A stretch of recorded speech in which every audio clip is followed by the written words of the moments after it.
বাংলাদেশে হিন্দু সম্প্রদায়ের একটি অংশ সম্প্রতি সংখ্যালঘুদের নিরাপত্তার দাবিতে আন্দোলন শুরু করেছে। International society for Krishna consciousness বা ইসকনের বহিষ্কৃত নেতা, চট্টগ্রামের পুণ্ডরিক ধামের অধ্যক্ষ ও সম্মিলিত সনাতনী জাগরণ জোটের মুখপাত্র চিন্ময় কৃষ্ণ দাসকে রাষ্ট্রদ্রোহ মামলায় আটক করার পর বিক্ষোভের মধ্যে চট্টগ্রামে বিএনপি জামাতপন্থী এক আইনজীবী নিহত হয়। এ ঘটনার পর ইসকনের কার্যক্রম নিয়ে আলোচনা চলছে। বাংলাদেশে ইসকন কেন্দ্রীয় নেতৃত্ব জানায় দাসকে ইসকন থেকে বহিষ্কার করা হয়েছে, তবে বৈশ্বিক ইসকন তার গ্রেফতারের বিরুদ্ধে বিবৃতি দিয়েছে। অন্তর্বর্তীকালীন সরকারের তথ্য উপদেষ্টা নাহিদ ইসলাম বলেছেন, চিন্ময় কৃষ্ণ দাস দেশকে অস্থিতিশীল করার পরিকল্পনা করে আন্দোলনকে রাজনৈতিক মোড় দেওয়ার চেষ্টা করে যাচ্ছিল। আইনজীবী হত্যাকাণ্ডের ঘটনাটির পর বুধবার উচ্চ আদালতে ইসকন নিষিদ্ধ চেয়ে ইস্যুটি আদালতের নজরে আনেন সুপ্রিম কোর্টের এক আইনজীবী। চট্টগ্রামের হাটহাজারীর পুণ্ডরিক ধামের অধ্যক্ষ চিন্ময় কৃষ্ণ দাস সম্প্রতি গঠিত বাংলাদেশে সনাতনী জাগরণ জোটের মুখপাত্র হিসেবে দায়িত্ব পালন করছেন তিনি। চিন্ময় কৃষ্ণ দাসের আসল নাম ছিল চন্দন কুমার ধর। বাংলাদেশে ইসকনের সংগঠকদের মধ্যে অন্যতম ছিলেন তিনি। ভক্তরা তাকে ডাকেন চিন্ময় প্রভু নামে। গত 5 আগস্ট ছাত্র জনতার অভ্যুত্থানের পর সনাতন ধর্মের নাগরিকদের অধিকার নিয়ে গঠিত জোটের নেতৃত্ব দিতে দেখা যায় তাকে। তার কর্মকাণ্ড নিয়ে বিতর্ক দানা বাঁধে। বিশেষত গত অক্টোবরে চট্টগ্রামে একটি মিছিলের সময় বাংলাদেশের জাতীয় পতাকার অবমাননার অভিযোগ ওঠে তার বিরুদ্ধে। এর আগে গত 3 জুলাই ইসকন পরিপন্থী বিভিন্ন কাজের সঙ্গে যুক্ত থাকায় তাকে ইসকন বাংলাদেশের কেন্দ্রীয় সভাপতি সত্যরঞ্জন বারুই তাকে সতর্ক করে চিঠি দেয়।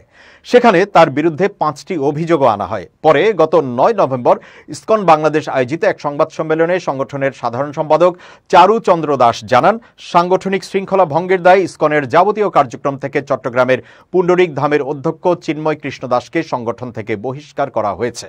ইসকন বাংলাদেশের কেন্দ্রীয় কমিটির নেতা বিমলা কুমার ঘোষ বলেন, চিন্ময় কৃষ্ণ দাসকে সতর্কীকরণের পরও যখন কথা শোনেনি তখন তাকে বহিষ্কার করা হয়। পরে তিনি দলের সভাপতি সাধারণ সম্পাদকের বিরুদ্ধে মামলাও দায়ের করেন। সংগঠনটির কেন্দ্রীয় কমিটি বিবিসি বাংলাকে জানিয়েছে, বহিষ্কারের কারণে দাস ইসকনের হয়ে জনসম্মুখে বক্তব্য, বিবৃতি বা ধর্মীয় কোনো কাজ করতে পারবে না। ইসকনের পক্ষ থেকে দাসকে বহিষ্কার করা হলেও তিনি চট্টগ্রামের ইসকন পরিচালিত পুণ্ডরিক ধামের অধ্যক্ষের দায়িত্বে কিভাবে থাকেন সেই প্রশ্ন করা হয়েছিল ইসকনের কেন্দ্রীয় নেতাদের কাছে। জবাবে কেন্দ্রীয় কমিটির নেতা বিমলা কুমার ঘোষ বলেন, তাকে আমরা পদ পদবি থেকে বহিষ্কার করে দিতে পারি, কিন্তু তার গুরু শিক্ষা থেকে তো সরানোর ক্ষমতা আমাদের নেই। তবে তিনি জানিয়েছেন, এরপরও যেহেতু নতুন করে তাকে নিয়ে আলোচনা হয়েছে, তার বিরুদ্ধে আরও নতুন কোনো সিদ্ধান্ত আসতে পারে দলের পক্ষ থেকে। যদিও চিন্ময় কৃষ্ণ দাসকে আটকের পর ভারতের হস্তক্ষেপ চেয়ে বিবৃতি দিয়েছে ইসকন বৈশ্বিক প্ল্যাটফর্ম। তাদের অফিসিয়াল এক্স হ্যান্ডেলে টুইট করে জানিয়েছে, সন্ত্রাসবাদের সাথে ইসকনের যুক্ত থাকার অভিযোগ ভিত্তিহীন এবং অত্যন্ত আপত্তিজনক। শেখ হাসিনা সরকার পতনের পর গত 3 মাসে বাংলাদেশ সম্মিলিত সনাতনী জাগরণ জোটের ব্যানারে ধারাবাহিকভাবে নানা কর্মসূচি পালিত হচ্ছে। চট্টগ্রাম, রংপুরে অনুষ্ঠিত হয় বিভাগীয় সমাবেশ। এই সমাবেশগুলোতে আন্দোলনের নেতৃত্ব দিতে দেখা যায় চিন্ময় কুমার দাসকে। বহিষ্কৃত ইসকন নেতা দাসকে এই সব সভা সমাবেশে জোটের মুখপাত্র হিসেবে সনাতন ধর্মের নাগরিকদের উদ্দেশ্যে সংখ্যালঘু নির্যাতনের প্রতিবাদে বিভিন্ন বক্তব্য দিতে দেখা যায়। গত অক্টোবরে চট্টগ্রামে একটি মিছিলের সময় বাংলাদেশের জাতীয় পতাকার অবমাননার অভিযোগে দাসের বিরুদ্ধে রাষ্ট্রদ্রোহ মামলায় আটকের পর তাকে মুক্তির দাবিতে চট্টগ্রাম আদালত প্রাঙ্গণে ইসকন সদস্যরাও গিয়েছিলেন। ওই সংঘর্ষে আইনজীবী সাইফুল ইসলাম নিহতের পর এই চট্টগ্রামের পুণ্ডরিক ধামের ইসকন সদস্যরাও কিছুটা বিব্রত বলে জানিয়েছেন। সেখানে প্রতিবাদে অংশ নেওয়া নাম প্রকাশে অনিচ্ছুক একজন ইসকন সদস্য বলেন, পরিকল্পিতভাবে প্রাণ নিয়ে রাজনীতি করে আমাদের ওপর দায় চাপানো হচ্ছে, অথচ ইসকন অহিংস প্রতিবাদ করে আসছে সবসময়।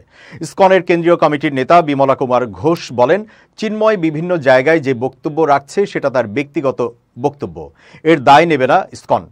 তবে তাদের আন্দোলনের প্ল্যাটফর্ম সনাতনী জাগরণ জোট বলছে, অভ্যন্তরীণ রাজনীতির কারণে মিথ্যা অভিযোগে ইসকন থেকে বহিষ্কার করা হয়েছে চিন্ময় কুমার দাসকে। জোটের কেন্দ্রীয় প্রতিনিধি সুমন কুমার রায় বলেন, আমাদের 8 দফা দাবি ইসকনও সমর্থন করছে, তবে বাংলাদেশের মানুষের মধ্যে এক ধরনের ইসকন ফোবিয়া থাকার কারণে তারা সরাসরি অংশগ্রহণ করছে না। এই নেতার দাবি, একটা গ্রুপ ইসকনকে ঘায়েল করার জন্য উঠে পড়ে লেগেছে। সেখান থেকে ইসকন সনাতনী জাগরণ জোটকে বাংলাদেশের মানুষের মুখোমুখি দাঁড় করানো হয়েছে।